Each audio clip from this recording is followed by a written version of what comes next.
Time for your health news right now.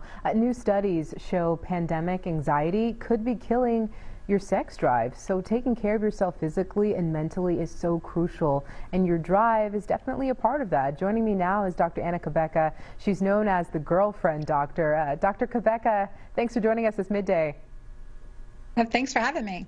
You know, it's funny because I was in the grocery line the other day and I did see this as a headline on a magazine, and I'm like, what now? Gosh, I'm like, the pandemic is affecting everything. So why is COVID-19 anxiety affecting, I guess, the sex drive? I know, like we needed anything else to affect the stress drive, right? Sex drive. Oh my gosh. Stress can affect the sex drive because when we are anxious too, this concept of anxiety, it's fear, it creates an increase in cortisol and adrenaline. And so that puts our body into an acute heightened awareness state and also physiologic stress state. We're in that fight or flight response. Cortisol goes up, oxytocin, our hormone of love, bonding, and connection, goes down. And that's why we can feel that lack of intimacy, the lack of desire, the lack of drive to reignite that intimacy. Okay, not a good thing, not a good thing. So how are the two really linked to each other? So this is what's really fascinating too. When you're feeling that low oxytocin, you feel that disconnect. Like when couples will tell me, like, Dr. Anna, I love my partner, I just don't feel love for them. And that's that physiologic response from depleted oxytocin because cortisol is, that's an overdrive. And then we can get in the state of burnout where we get to this physiologic state. Cortisol's low, oxytocin's low, and that can drive us apart. And that's what's happening on a physiologic level.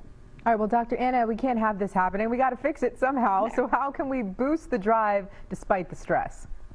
Well, we can do everything to increase oxytocin. So while we're physical distancing, we want social intimacy.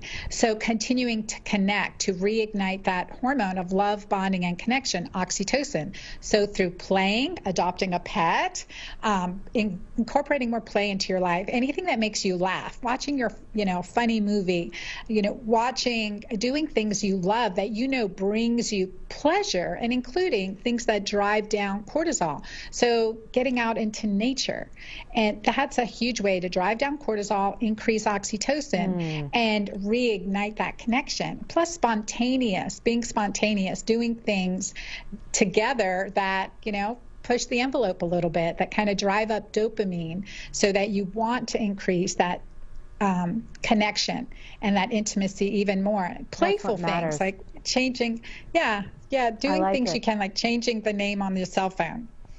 Oh, I did that the other day.